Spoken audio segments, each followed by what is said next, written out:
All right, it's the Houston High School Huddle. We are back again. We're in the area round now. We got through. We eliminated half the squad, but we have not eliminated Matt Stepp or half the podcast. The whole podcast is still with you. We didn't eliminate anybody.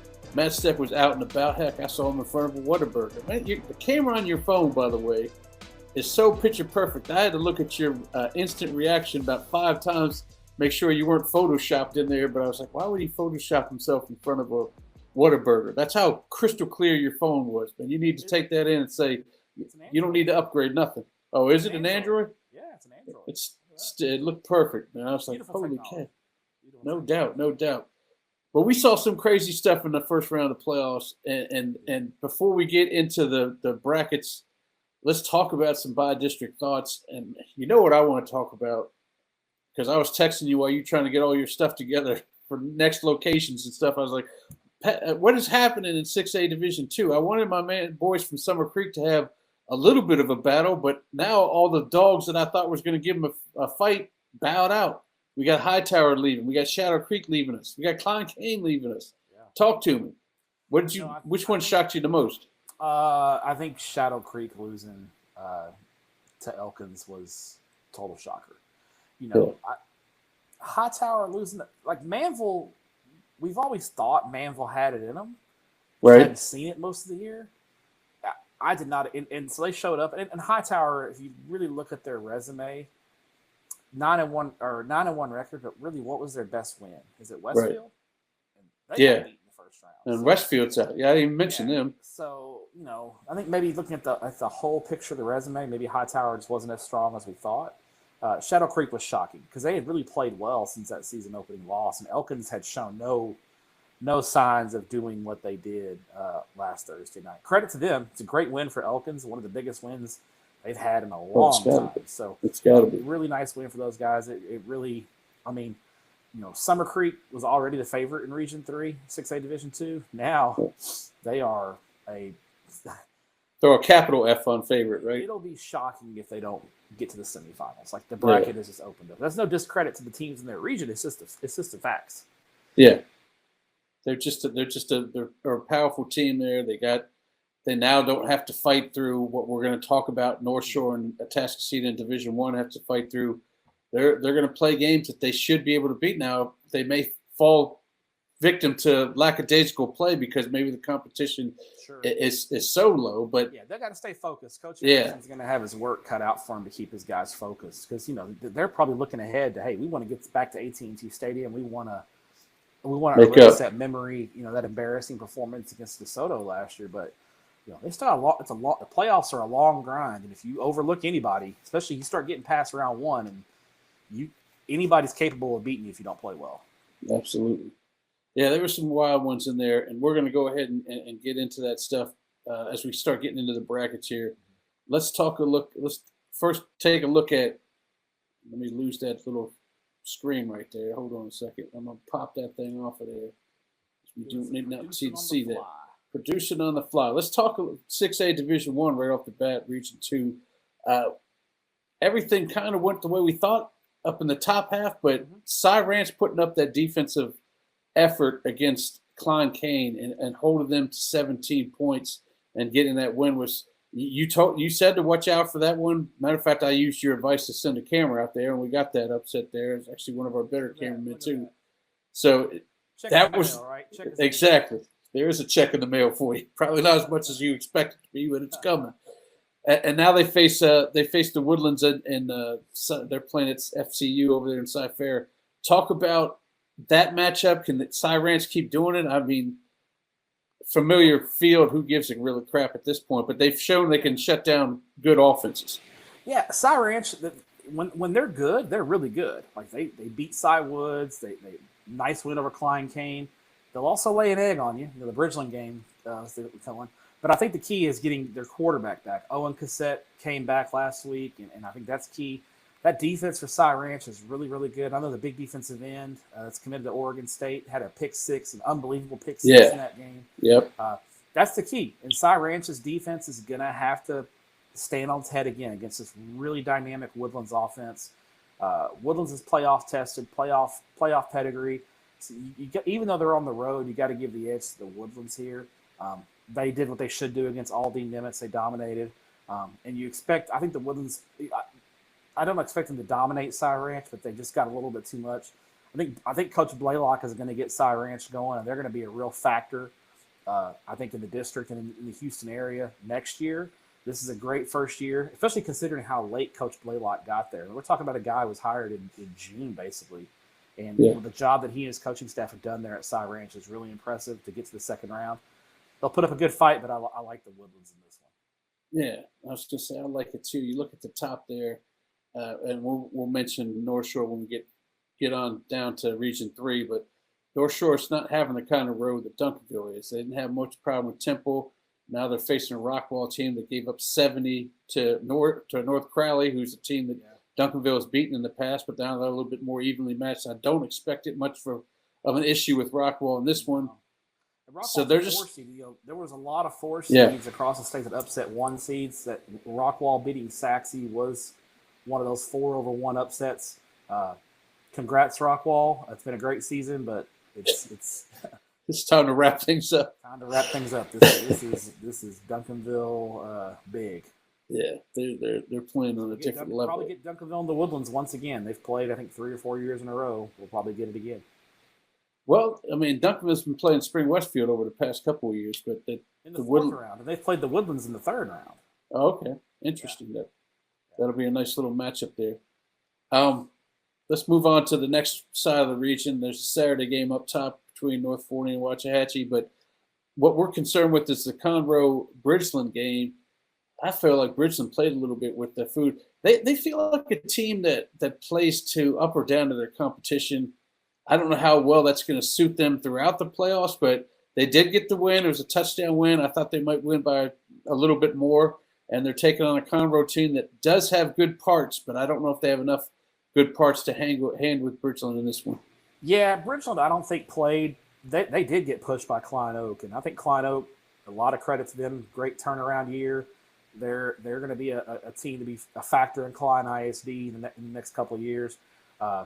Bridgeland, I think they are kind of the only game. The Cy Ranch game is the one game where I looked at Bridgeland and I was like, okay, if Bridgeland plays like that, they can play with a lot of people, and so that's the kind of effort that Coach Madison's going to need to bottle up and try to put forth. I don't know if they'll need it this week. They're going to be big favorites over Conroe. Conroe, great season for them to get to the second round of the playoffs. Coach Hardiman's done a fantastic job with that program, getting them. I believe they're 9-2 right now. They're 2 losses to Willis and the Woodlands. Right. No shame in either of those losses to get to the second round of the playoffs. And I think Conroe's defense will keep them in this game for a little while, but I just don't think they have the offensive firepower to keep up. So I like Bridgeland to pull away in the second half for a comfortable 17-21 point win. Yeah, Conroe hadn't won a postseason game in, I think it was early 2000s, or maybe it was in the 1990s. Yeah, so it's been a while. Love Coach Hardiman. It's one of my favorite guys in the state, but I think it comes to an end this week. Bridgeland's really, really good. And up top there, Waxahachie's a young team, but very talented. And North Forney is led by one guy, Legend Bay. And if he gets shut down, then it might be a long afternoon, because that's a Saturday afternoon game for North Forney. But we'll see how that one plays out. Yeah, I like Waxahachie. I think their defense, they're battle tested. I mean, we're talking about a team that, their 3 losses are to Coppell, DeSoto, and Duncanville, who are combined, I think, 30-2. The Coppell game was an overtime thing. Yeah, they could have easily won that. 1-point ball game. So Hatchie got the edge talent-wise. I think they'll contain North Forney's quarterback, who's named Legend Bay. They'll contain him, and I'll look for a Waxahachie-Bridgeland regional semifinal on Thanksgiving weekend. Probably, my guess would be in the Waco area somewhere, maybe 10. I wonder if they're playing at McLean this year. Are they? I remember last year they didn't. I talked to a guy at Baylor, and they are hosted. The problem, I don't know if Bridgeland will play Waxahachie at McLean, because for our Houston fans who don't know where Waxahachie is right close. On I-35. Yeah. It's about 35 miles south of Dallas. So Waxahachie's only about an hour from Waco. Yeah. So it's pretty close. So if I was a Houston team, I'd want to get them a little further south, maybe into Temple or Pflugerville or Georgetown or something. That's a good point. Well, case in point, in my other show up in Dallas, I have a guy that lives in Waxahachie, and he had a choice Saturday whether to shoot a game up in Allen or a game at Waco ISD, and he chose Waco ISD because he feels he can get there quicker. So that's how close it is to that. Plus, it's a little bit more competitive game, which we'll talk about a little bit later on. Let's move on to Region 3. And, I mean, we just got, like I said, North Shore. We mentioned this last week. North Shore is just going to gradually – the pendulum keeps going to go up and up and up as far as competition goes. They're not going to be in that stalemate as Duncanville is, where they got 2 games where they should have no problem, and then they take on the Woodlands, and they probably won't have as much problem either. But North Shore's taking on a Ridge Point team. You know how Rick Favors has his teams ready. They're playing that game at the Rig. And then you got Katy and Cy Falls. Cy Falls has an excellent defense, but I don't know if they're ready for Katy. They'll play that game over at Tully. What do you think about these two? Let's start at the top. I do think I agree with you on Cy Falls, that assessment. I think their defense is outstanding. They're going to have to play the game of their lives to slow down Katy. Watched a little bit of the Katy game against Elsick. They opened up the passing game a little bit. And they'll do that to you. Katy with Gunnar Nelson, they'll run that play action and hit you deep, and it's hard to stop, especially when they get that running game going. So Cy Falls is going to have to play the defensive game of their lives. I just don't know if Cy Falls can ask their defense to kind of play that kind of game against Katy. I think eventually Katy, the dam kind of breaks, and Katy kind of, puts it on them, that playoff pedigree. Ridge Point North Shore is one, in my opinion, maybe the game of the week in the state. I mean, these are 2 of the most talented teams in Texas. Love Austin Carlisle, his ability as a player and his leadership skills. He is the consummate, captain of that team at Ridge Point. And they're super talented across the board. They got D1 dudes everywhere on offense and defense. They're loaded. Super talented team. Handled Pasadena Dobie pretty easily. You expected it. North Shore, I watched the North Shore game yesterday online. Shout out to Texan Live. I was able to go back and watch that game. Number one, North Shore's defense, elite once again. Deer Park got a couple of big plays in the first half to score. Second half, North Shore dominates, outscores Deer Park 28-0. The interesting thing here, Caleb Bailey, North Shore's quarterback, about midway through the second quarter, left the game. He threw a short touchdown pass to Chris Thomas, and then left the game. And Caleb Maryland played the rest of the second quarter, the third quarter, into the fourth quarter before North Shore put their third string quarterback in when the game was kind of 49-13 out of reach. I don't know if Caleb Bailey got hurt. I don't know what happened. It didn't look like he got hurt, when he threw his last touchdown pass, but he didn't come back in the game. Caleb Maryland played the rest of the way and looked great. He made one throw on 4th and goal that was elite. So just something interesting to watch. What's his class? He's a junior. Caleb Maryland's a junior. He's going to be the guy at North Shore next year. He's he's already got a couple of D1 offers as a backup. That's how good North Shore is. Their backup quarterback's got D1 offers. Just something to watch. I don't know if Caleb Bailey's hurt. I don't know if there's something else going on or what, but he didn't come back in. And so North Shore is going to be fine either way, but just something to watch that caught my eye in watching the North Shore Ridge Point game. The North Shore Deer Park game. Something to watch going into this week's game against Ridge Point. That's interesting. I like North Shore. Regardless of what happens, I like North Shore that game. But it's just an interesting note. But it just shows how the depth they have there over on the east side. Both of those guys are rugged quarterbacks too. Bailey and Carlisle. They actually enjoy the hits. I don't know how much Bailey enjoys it after that injury his sophomore year, but he certainly keeps taking them on whether he likes it or not. They're bigger guys. They can roll you over.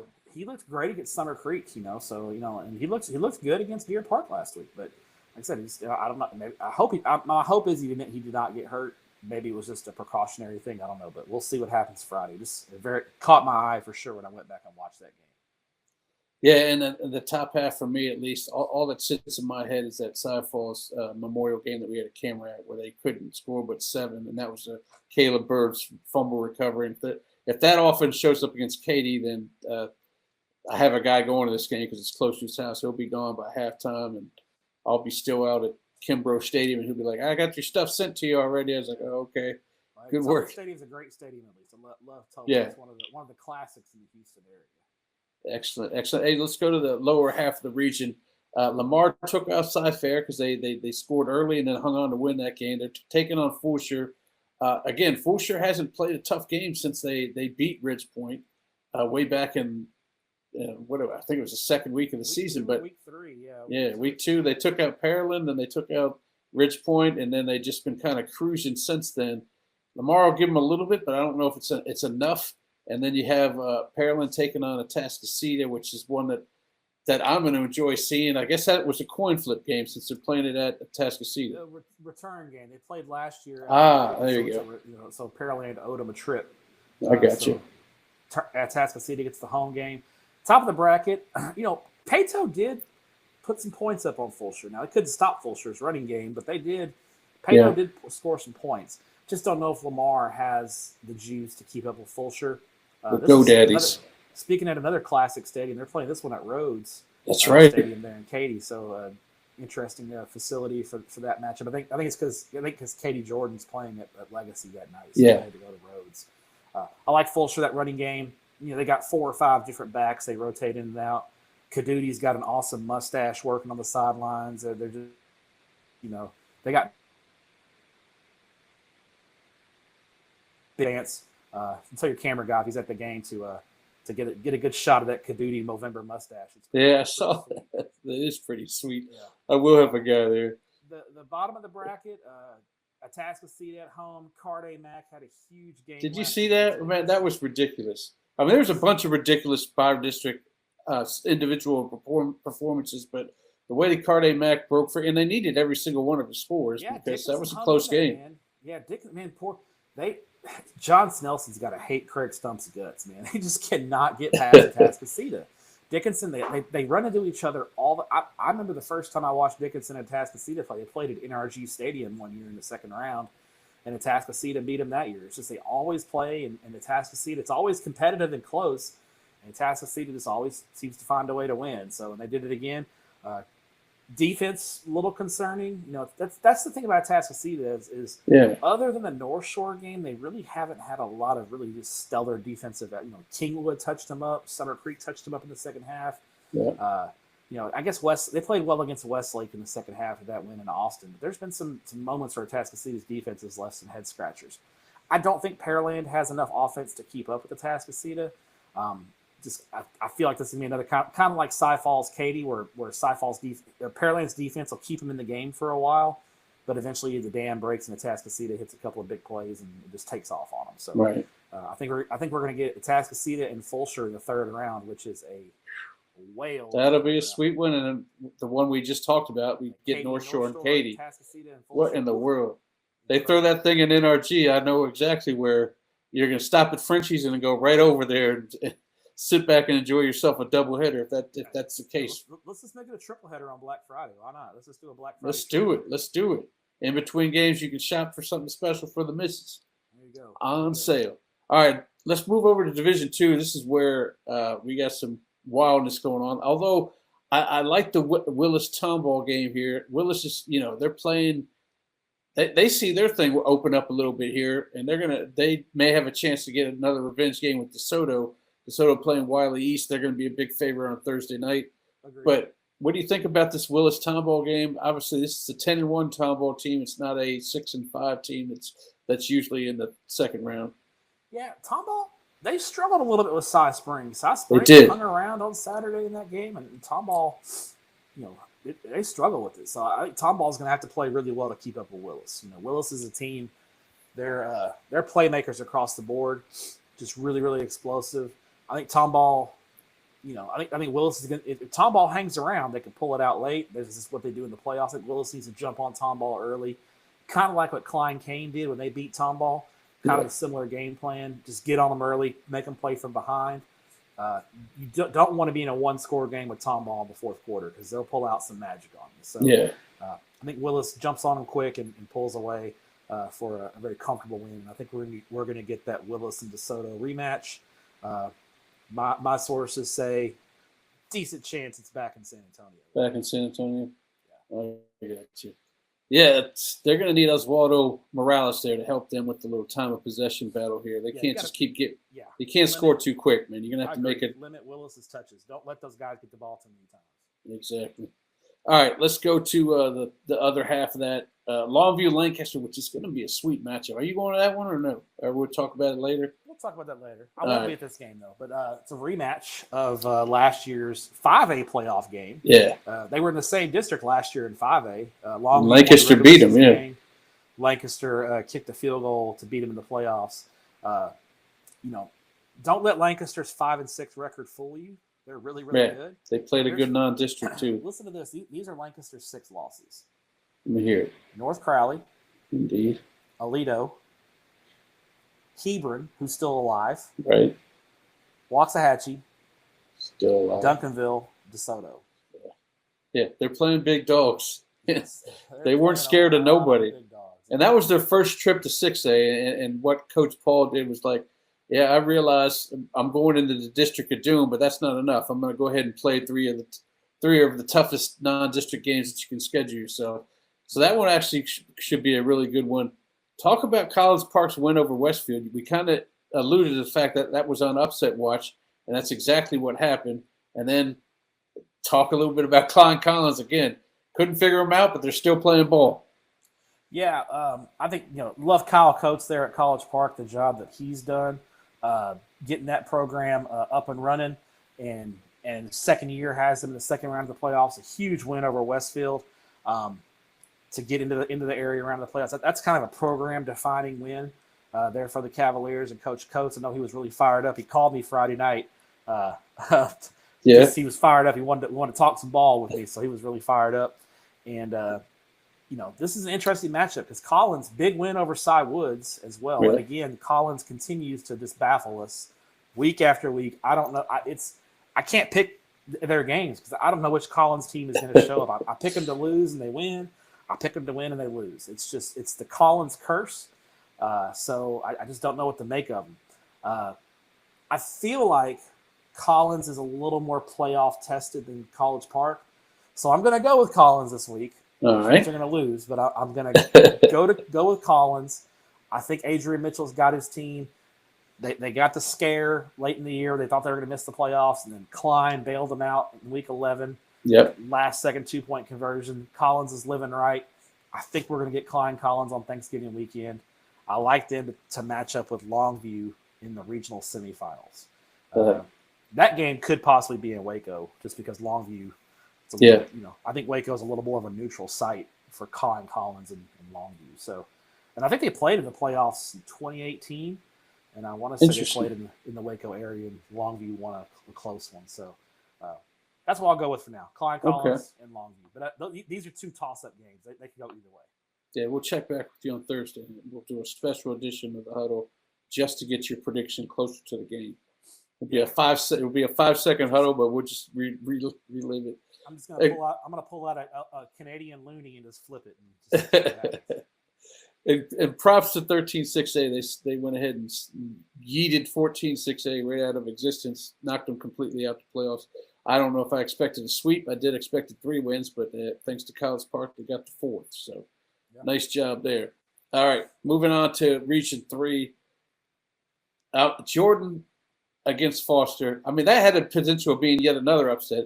The touchdown that was called a touchdown was certainly not a touchdown. The refs got together and talked about it, and they realized they couldn't switch it after he made it. They couldn't review it, but Andrew Marsh did not have it long enough, so that was a little bit game breaker there. Stratford had no problem with Westside.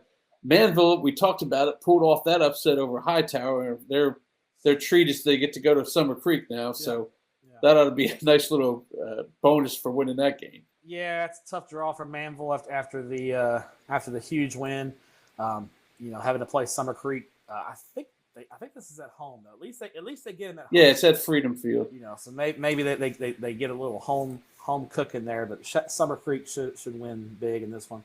Jordan and Stratford is interesting because I thought Jordan was going to handle Foster fairly easily. And they got all they wanted from Foster. Now it could be playoff nerves and playoff jitters, but Foster's hadn't been in the playoffs in a few years. Not since Sean McDowell was there. Right. And they were making deep runs as a 5A school. So don't know what to make of that Jordan game. Stratford did what they should do to Westside. Stratford's been kind of a consistent second round playoff team. You know, the last 4 or 5 years they've kind of been in the mix. They'll win a playoff game on you. I think Stratford and Jordan. I think Jordan shows up and plays like they're capable of. I would expect them to knock off Stratford, especially playing at home at Legacy Stadium. But I don't know. I just don't feel great about that game. I'll go with Jordan to advance. I think they would give Summer Creek the best matchup talent-wise. So I'll go Summer Creek and Jordan here. Yeah, let's put it this way: if Stratford wins, I'm done being shocked by any Division II, Region 3 upsets. If Stratford pulls this one off, I'm not going to be shocked. Then I'll be looking real smart. Remember preseason, I was a big Stratford guy. That's right. That is right. I think they can hang with them offensive-wise. Can they stop them defensively? All right, let's go to the other side of the deal. We got Heights against Strake Jesuit. That's a Saturday game at Delmar. We're bringing Delmar back into existence. I know part of the parking lot's not all the way fixed up, but the field's in good playing position, and they're ready to go. Yeah, that's right. That's why we got a 1 o'clock. We'll work on the lights later. Yeah, it's all right. I talked to Coach. Coach, I forgot how to pronounce his last name. Fiach. Sorry, I always say it wrong. I talked to him earlier this week, and he was like, yeah, we can't afford to go 4 or 5 overtimes. We're going to have to ask the fans to come out with their lights of their cars and just shine it on the field so we can get this thing over with. But, yeah, they start that thing at 1. They're playing Heights. Elkins is sitting there against Kingwood. Kingwood's an upset that you said to be on upset watch. It did happen. Another win over Clear Springs. And now you look at these 4 teams. It looks nice for Kingwood, but Strake Jesuit's got a dude that's got 3,100 yards rushing already and 35 touchdowns. Johnny Abear, I talked to the coach about him today. He talked about how he's all about football. His parents should try to give him a cell phone. He said he doesn't want it. He doesn't even own a cell phone. And I don't know how many high school kids you know that don't have a cell phone. He wants nothing to do with it. He doesn't have breakaway speed. All he does is do the game plan, get free, and he's gone. And he had 400 yards last week and 7 touchdowns against a Tompkins team that has history of being a quality squad, but they gave it 55 to him, I think. What do you think about that game? I think Strake Jesuit's going to win that one, but what do you think about any chances against Kingwood if they end up playing them? I actually like Heights in this game. Do you like Heights? Okay. I'm a big Stephen Dixon guy, and I think ISD is going to get a team into the third round of the playoffs. I think this is a toss-up game. I think Strake and Heights are very evenly matched teams. Definitely got to slow down Abear, no doubt about it. But I think I trust Coach Dixon and his teams in the playoffs. They do a great job. Very underrated what they've done over the years there at Heights. So I like Heights to knock off Strake in a close one. I think Kingwood's gonna handle Elkins relatively easy. I think the magic runs out for Elkins. Kingwood, battle-tested, coming from that 23-6A. I think Kingwood keeps it rolling. And we're going to get Kingwood and Heights on Thanksgiving weekend for a spot in the regional final. Which one of predicted that? Somebody must have. Who's one person that predicted it? Somebody had to have. Not me. Wasn't me. I've been high on Kingwood, but I didn't think this was – I thought maybe best-case scenario they get to round 2. I think right now Kingwood's the favorite to get to the regional final. Get to 4. Get an all-humble regional final with Kingwood and Summer Creek possibly. And then they'll play it in Waco. Yeah, they'll play it at I'm just messing with you. You would think so. They have to bring in some temporary bleachers for the bands or something. Exactly. It seats about 10,000, I think. Okay. We'll definitely have it there then. All right, 5A Division 1. We're going to Region 3 here. We saw Lufkin take out Milby. Crosby couldn't get the win against College Station, so those two will fight it out. Angleton pulled it out against Weiss. They had to come back and win that one. That was a nice win for Angleton. One of the games of the night in the state. And now they're taking on Port Arthur Memorial. Your thoughts on that game first? We'll start there, and then you can give us his thoughts on Lufkin. Hard to get a read on Port Arthur Memorial. They played Galena Park, and Galena Park was overmatched. It was 70-0. It's what you expect. Right. Port Arthur Memorial, we talked about them a lot because they play a lot of Houston teams. A very, very talented team, but a roller coaster ride. They're when good Port Arthur shows up, they can play with anybody. They took Hightower to overtime. They beat Barbers Hill. They've had some good wins on their resume, but then they'll also get blown out by Galveston Ball, and they got blown out by Lufkin. So it's kind of hard to get a read on what Port Arthur really is. Right. Angleton's a little more consistent. Their one loss is LaPorte. That's a really nice win over Pflugerville Weiss last week. Weiss was a tough luck 8-3 team. Weiss's 3 losses are by 1 score to College Station, A&M Consolidated, and Angleton. Yeah. So 8-3 out of the playoffs with 3 really close losses to 3 really, really good teams. So I'm going to go with the consistency here and go with Angleton. And I think we're going to get a lot of purple in the regional semifinal because this is actually the purple bracket here because 3 of the 4 teams are purple. Yeah. We'll go Angleton against Lufkin. I like Lufkin to knock off College Station there on Friday night at in New Caney at Randall Reed Stadium. If you're just a football fan and want to see a game in the north side of Houston, Lufkin and College Station at Randall Reed is going to be a great football game. That should be pretty awesome. Yeah, College Station's taking a chunk out of some of our Houston area squads this year. So, yeah, it should be pretty interesting. All right, on the lower half of this, we got we talked about Galveston Ball. They're playing A&M Consolidated, one of our few Thursday matchups. And then Barbers Hill and LaPorte, I'm interested in that one. Well, very much so. There, Barbers Hill and exactly. Those 2 communities are not far from each other. Playing in Galena Park, I expect a big crowd at that game. I think that's going to be near capacity crowd there in Galena Park on Friday night. If you're just looking for a good atmosphere, that might be the one to go to. That's the one. I love LaPorte's physicality, their wing T offense. They've got 3 different running backs they rotate in, including one who's a freshman who's super talented. Is that the Sean kid? Sean Simon, I think is his name. Simon, yeah, that's it. These were district rivals last year. LaPorte won a close one last year. I think we're going to get another barn burner, overtime, classic kind of football game. Very entertaining. I bet you'll have a camera at this game. This is one that I'll definitely be keeping my eye on Friday night.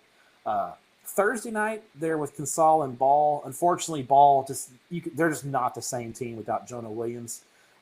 They struggled with Waltrip last week. They won, I think, 28-14. Yeah. That's not going to cut it against A&M Consolidated. No. Just being honest, they blew out Friendswood last week. They're 11-0 for a reason. Consol big in this one, so I think we're going to get A&M and Consolidated and LaPorte in the regional semifinals. Gotcha. Yeah, the key to that wing T is having three runners that know exactly what their duties are and some good blocking, right? If the three guys that know their assignment, know exactly what they're doing. You saw that with Belleville last year. They had 3 guys plus their quarterback would take off as well. That's kind of the key to make that thing successful. It's just to know your assignment and stick with it because it's the art of deception in that deal. If you're not deceiving anybody. Yeah, it's a misdirection offense, and you got to have unselfish guys to play in that system because you may be a super talented running back and you may only get 12 carries because the other guy's going to get 12 carries and the third guy's going to get 10 carries. Right. You know, they're going to spread the ball around and it's really it's predicated on misdirection and having to respect all the different options that are thrown at you. And then you have to be able to catch, if you're a running back, you got to be able to catch the football out of the backfield because they will, wing T offenses will throw it to the running backs quite a bit. So LaPorte's gotten really good at it under Kevin Bernethi. He believes in it. And it's not just a run offense. LaPorte, especially when Bernethi was at Pasadena Adobe, they throw it 15, 16 times a game with a lot of effectiveness. So that's the other thing to keep an eye on, that trying to defend that offense as well. Excellent. All right, let's move on to Division II. We only got Huntsville left for us, but boy, do they have a nice game here against South Oak Cliff. We were talking about it all year long about who's going to be the lucky or unlucky team to play South Oak Cliff in the second round. For a while there, we thought it might be P&G, but it turns out it's Huntsville. And you've said all along, good Huntsville shows up. This might be a game. If it's a bad one, it might not be a nice game to see. Yeah, that's the key. Which Huntsville is going to show up? I think Huntsville has the personnel to play with South Oak Cliff. The question is going to be, can they show up in a big game? The P&G game kind of showed us all of Huntsville in one game. They played great. They dominated the second half, and they also made some boneheaded mistakes that cost them the game. And then they missed, and even when they had a chance to tie it up late, they doinked off the upright. That wasn't really a mental mistake, but Huntsville had mental mistakes in that game. They got to clean it up this week. They were great last week against White House, but White House is overmatched. We'll see. I think Huntsville has the edge at the skill positions. Can they hold up front? South Oak Cliff in the trenches is so physical and so dominant that if you can hold up, you got a shot. But it's hard for 5A D2 teams to hold up in the trenches. That's the key matchup. Huntsville quarterback Zay Adolph has been great since he's stepped in as a starting QB. He adds a different element to Huntsville's offense, and he's super, super talented. And by the time his career is said and done, he's going to be one of the greats, but he's still a freshman. And going against that South Oak Cliff defense, how will he fare? That's the big question. I think Huntsville can hang around, and I wouldn't be just totally shocked if they pulled the upset, but got to go with South Oak Cliff. They've played in 3 straight state championships, won 2 of them for a reason. They got championship pedigree. Absolutely. And on the lower half there, kind of like Midlothian Heritage in there. What do you think about that game? I like Marshall. You like Marshall? They played last year. Midlow won by a touchdown. Marshall led early. Midlow came back and won it. Marshall's a lot better this year. I don't think Midlow Heritage is quite as strong, so I like Marshall on this one. All right. Let's go to the other side of things, and we see none of our teams left except for P&G, who's borderline there. But P&G's taking on Kaufman and Texas High and Crandall. Man, I feel like these might be 2 big blowouts. Port Neches Groves and Kaufman is Thursday night at Randall Reed. I think P&G rolls in this one. And then Texas High, they were so impressive against Nederland. I watched a little bit of this online and turned it off at halftime. It was 42-7. So Texas High is just so explosive and dynamic. So I like Texas High and P&G to play in the 3rd round, a rematch from 2021, I believe. Yeah, 2021. They played in the 3rd round of the playoffs in 2021. They played in Natchitoches, Louisiana. So it wouldn't be shocking if Texas High and P&G if they play Thanksgiving weekend, they're back across the state lines in Louisiana. Keep that thing out of the state. Texas State playoffs out of the state. Interesting stuff there. We had 4 games in the 1st round of the playoffs that were out of state. Oh yeah. Yeah. Three out in New Mexico and 1 in Oklahoma. Oh wow. None this week. Interesting. None this week. State games this week. Keep it in the state. I got you. All right, region 3 in Division 2, we got Richmond Randall. They rolled over Belton. They're playing Elgin, and then you got Liberty Hill and Brenham on the back end as Texas City got knocked out. I'm assuming you're thinking Randall in this one fairly big, and then what do you think about the lower half here? Liberty Hill? Yeah, I think Randall big. Love what Brian Randall's done there at Richmond Randall. Elgin, nice story out of the Austin area, but Richmond Randall rolls. Brenham and Liberty Hill is an interesting game. This is the statewide game of the week on FanDuel TV Friday night broadcast. I think Greg Tepper's on the call for that game. Should be a good one. I think Brenham has a great shot to win this game, but they got to slow down the slot T. The slot T is the devil. Liberty Hill runs it better than anyone in the state, but Brenham's got dudes. Jacoby Dixon, their sophomore running back, one of the top prospects in the state of Texas. Brenham's defense pitched a shutout last week against Texas City. Can their defense find a way to slow Liberty? If they can slow Liberty Hill down a little bit, they win, because I don't think Liberty Hill can slow Brenham down. So I think it's going to be a shootout, and it's just a matter of which defense can get a couple stops. And if I'm picking it, I'm going to go Brenham. I'm going to go Brenham. Oh, you're going to go going with the Cubs. Interesting. Gotcha. That'll be a good one, too. How about Fort Bend Marshall? They took care of business up in Waco. The Buffs got past University fairly about as easy as you can possibly do. I think they're shutting them out at halftime. And they got Bastrop. Pflugerville.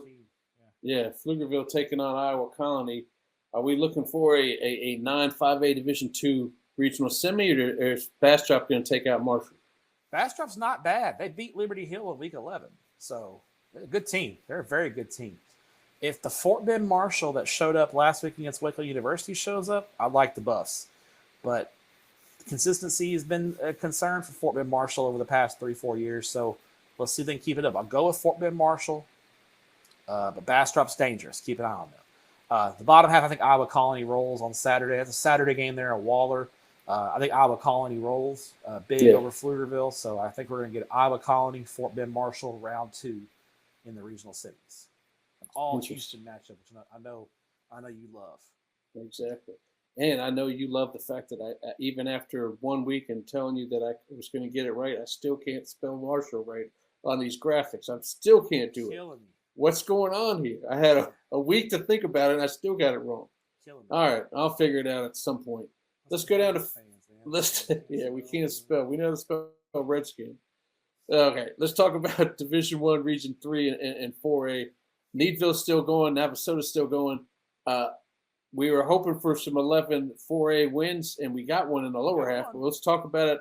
Let's talk about Needville's chance against Kilgore. Man, East Texas coming to town. It's always scary. Lindale and Navasota. Did either one of these teams have a chance here? I think Kilgore is going to roll. At least the game's in the Houston area, so you can get a camera over to Sheldon for that game. True. Kilgore big. They're just. Well, not if you're going to tell me Kilgore big. I'm not going to send a camera over there for that. Lindale and Navasota, I think, could be a little more competitive, but I think Lindale. I think we're going to get. There's going to be a theme developing here in this region. I think we're going to get East Texas district. It's funny. You think about it throughout the state. This even goes for North Texas. And when you get to 4A and lower, you kind of think of East Texas as Debo from the movie Friday. Yeah. Uh-oh, Debo coming. Hide your jewelry. Yeah, exactly. Debo's on. Hide your football teams when 9-4A D1 comes to town. It's some tough matchups coming through. A lot of then we East Texas and 4A. You took a look at the bottom half. Worthing took out Crawford. Again, there's yet another questionable call in that game, which was wild to see because my cameraman shoots a little wide, and one of their long pass plays, the Worthing wide receiver was way out of bounds and then came back in and caught it, went in directly in front of the ref, and ended up being a 70-yard touchdown. But, hey, they may have pulled it off in overtime anyway. Yeah. They got Debo coming to town as well. Stafford taking on Pine Tree. Doesn't look good for those, but let's give our props to Worthing right now. Let's give our props to the Colts. To Coach Ellis and the Worthing Colts. Big win for their program to get out of that first round. Thursday night they're playing at Turner Stadium, so they get to go, stay fairly local. Hopefully they have a big crowd. Hopefully the folks from Sunnyside make it up to Humble for this game and support those kids. This is a huge accomplishment for their football program. It's going to end Thursday night, though, unfortunately. Chapel Hills has got way too much. I mean, Ricky Stewart, the Texas commit, had 300 yards rushing against. Think about Huffman put up a big fight against Chapel Hill. They really did. Chapel Hill just had a little bit too much athleticism for them. And Chapel Hill's been doing this without their star quarterback, Demetrius Brisbane, who the Baylor commit. He's been out. He's actually supposedly coming back this week. So Chapel Hill's getting another weapon to add to the mix there. So it's probably not looking good for. We need less weapons. Like Chapel Hill big. I think Stafford and Pine Tree. Now Stafford's got to hit the road. They're going all the way up to Athens to play Pine Tree. If those of you don't know where Athens is, it's kind of if you drew a triangle between Dallas, Tyler, and Waco, Athens is like right in the middle of that triangle. And I actually went to college in Athens, so know that place well. Stafford, I think, has a shot to if anybody has a shot at Stafford. Pine Tree struggled against Bridge City. They won by 7, but Pine Tree, their quarterback's out. He suffered an injury late in the year. He's out. They're on their backup quarterback. Just not as confident with the backup QB. So I think Stafford, because they are super, super athletic, has a chance to hang around with Pine Tree, and maybe they could get a couple of breaks and pull one out late. I think Pine Tree's the favorite, but if there's one game that could upset the East Texas apple cart, I think it's Stafford and Pine Tree. Excellent. So, they're going to hit the road there. That's going to be interesting. What college is out there in Athens? Trinity Valley Community College. Gotcha.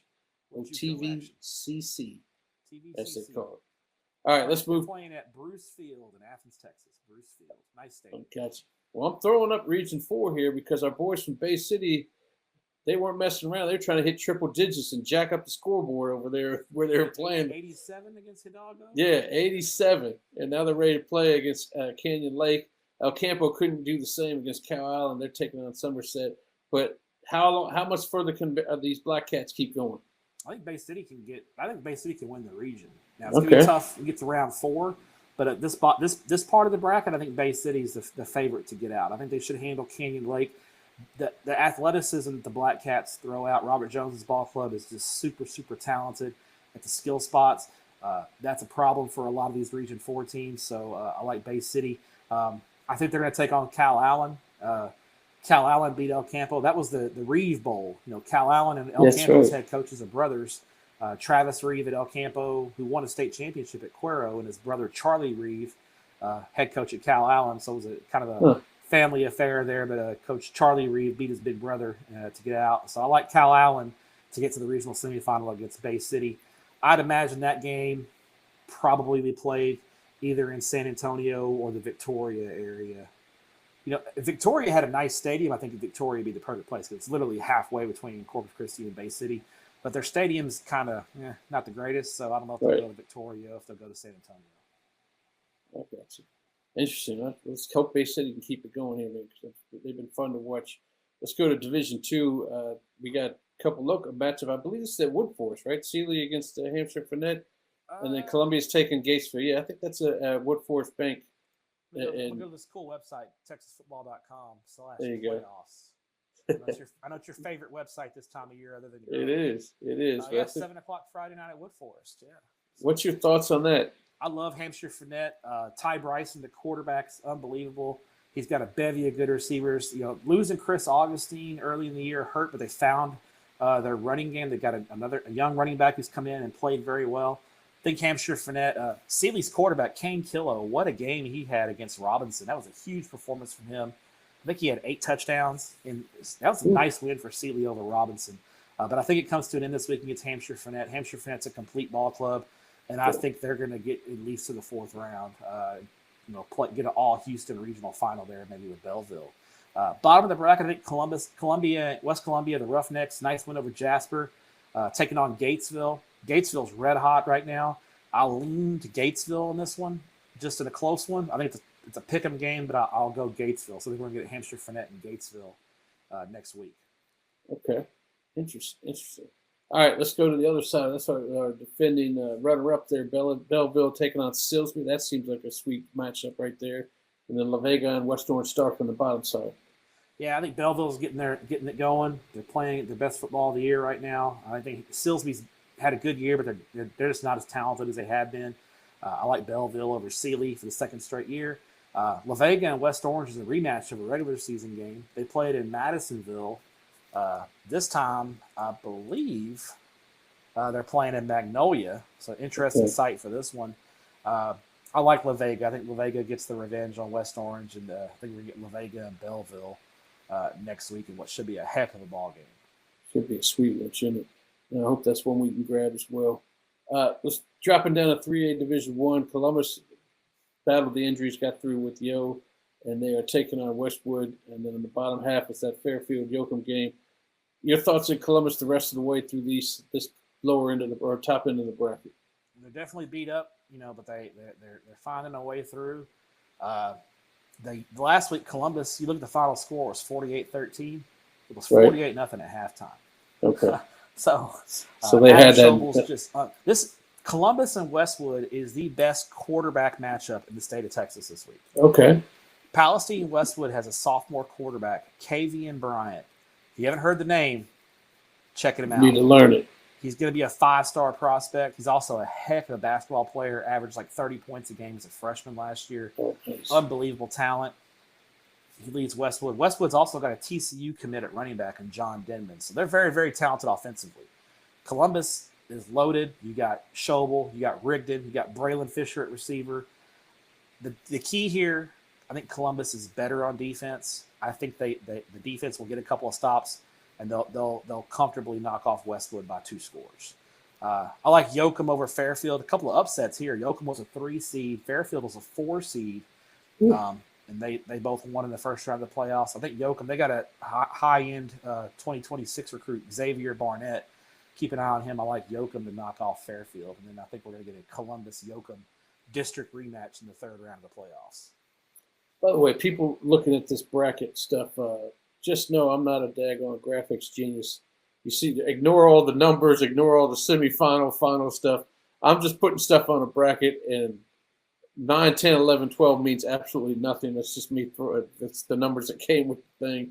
Don't call me graphic artist of the year. I'm just trying to put something together. Graphic design is not your passion? It's not my passion. And if it was, you would have to laugh me off the stage for what I put together here. But let's Did you get your Ashley Pickle? We can get you. Have her turn me out real quick. Get the graphics, get the logos of the teams on there. Franklin against Tomball and Hitchcock against Teague. Hitchcock and Tomball is always the big basketball matchup up in Waco that we shoot every year with the winner going to state. But in football side of things, that's a Franklin win there, and a Hitchcock win down there. What you say? Yeah, Hitchcock. The rare 3A game on a Saturday here. Hitchcock and Teague playing at 3:00 Saturday at Randall Reed Stadium. So if you're in Houston and you're bored on Saturday, get over to Randall Reed. It sounds like if you're bored Thursday, Friday, and Saturday, you should just camp out at Randall Reed. You got games everywhere. Football games. You can go Thursday, Friday, and Saturday. Just make a weekend of it. Hitchcock losing Lloyd Jones is hurt, but they've just kept it rolling. That was dominant win over. Little River Academy beat Hitchcock in the first round of the playoffs last year. Right. Hitchcock got their revenge, looked great. 42-3, I believe, was the final score. Teague will be a little bit tougher of a challenge. They're a little more athletic than Little River, a little bit better up front. They'll hold up a little bit more, but Hitchcock rolls. I think the big showdown next week is Hitchcock and Franklin. Yeah, that'll be the measuring stick for Hitchcock, because Franklin's been the standard in this region for the past 4 years. Absolutely. All right, let's talk about a couple Division II matchups here, or regions. Van Vleck's still in there, and they're playing. Van Vleck, they're still playing ball. Exactly, that's one of our squads. They're still going, and Tidehaven's still going. Did you see that end of that Blanco game? I have not. No, what happened? So Van Vleck rolled out a trick play with 15 seconds left to win. Oh, game. Wow! I'll DM you the YouTube highlight. It was awesome. So I'd love to see that. Van Vleck's got a running back, Corey Austin, who's got like 2,500 yards. He had 6 touchdowns last week. Unbelievable player. I think Van Vleck rolls in this game. Catula, really? Great story out of South Texas. They ain't seen nothing like Van Vleck. I think Van Vleck rolls into the third round. And we're going to get an all Houston regional semifinal here, because I like Tidehaven, David Lucio's ball club, over Dilley. I think we're going to get Van Vleck and Tidehaven in the regional semifinals, probably playing in Bay City. That'd be a perfect location for that game. So Van Vleck and Tidehaven to win. Let's see if we can get after that one. What about East Bernard here in the lower half of that region? East Bernard and Poth is the game of the week in 3A Division II. Yeah. 2 top 10 teams playing. Poth is 11-0, played for the state championship 2 years ago. Got to the regional final last year, lost to Tidehaven in a close one. Poth's very good. They got a quarterback, Major Luna, who can get it done. They're very balanced offensively. But there's just something about this East Bernard ball club. Jerry Jenkins, especially in his first year as a head coach, just does magic. His first year at Harmony in East Texas, they went to the state semifinals. He's got East Bernard 10-1. I like the Brahmas in this one. I think it'll be close. Poth is very, very good. This is going to be an elite game, but I like East Bernard by 7 in this one. And then at the bottom of the bracket, I think Lexington rolls. They got a really good young quarterback that I like. They'll handle George West pretty easily. So we're going to get East Bernard and Lexington in the third round of the playoffs. And the Brahmas are tossing it around a little bit this year, aren't they? I mean, it's not the usual East. It's not your mama's East Bernard squad. No, Jenkins is a spread guy. East Bernard, the past 2 or 3 years, it kind of started to open it up a little bit more, and they've opened it up fully now. So yeah, East Bernard's getting it and throwing it around a little bit now. Excellent. All right, well that's what we got for you this week. After this, we'll cut it in half again, and we'll start up with some. Everybody's goal is to practice on Thanksgiving, and that's what we're coming up to. If you pull off a win here, don't let anybody put 87 on you in the second round, man. If you're in the second round, you guys got to step up the defense. I don't want to see no more 87 scores. Although I guess we saw. I think I'll play the odds and say no 87s this week. Okay. Although we did see 70 in the state title game, so who knows what we're going to see. Good. Don't bring that up to Summer Creek. All right, Matt. We will talk to you now. Actually, let me hear where you're headed before we go. Yeah. Thursday night, I will be in Melissa, Texas, for Carthage and Crum. Devo coming. Everybody knows who Carthage is and what they got going on. So Melissa's got a great stadium. It's a chance for me to see Carthage up close and personal. Melissa's only about 60 miles from me, so it's a relatively short trip considering I was in Amarillo last week. And then Friday and Saturday, I'm headed out to Abilene.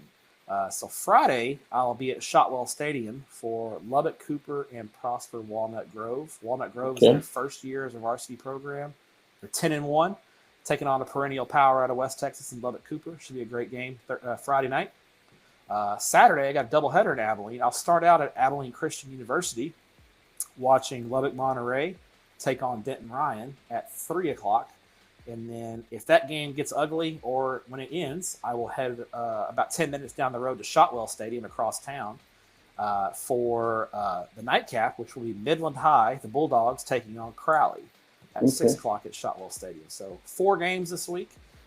Next week, hopefully I can catch not 1 but 2 triple headers next week. That would be awesome. Maybe Houston has a triple header. Maybe I'll come visit my guys in H-Town and catch a triple header in They're looking for you. They're looking for you like they look for Debo when he shows up at them East Texas boys. Right. They're looking for Stepp. All right. Well, we will get Frenchies. and bring your money too. You're gonna have to treat my man Stepp to something special. He had to fly down there. All right, Stepp. We will talk to you next week. Thanks, Wizzy.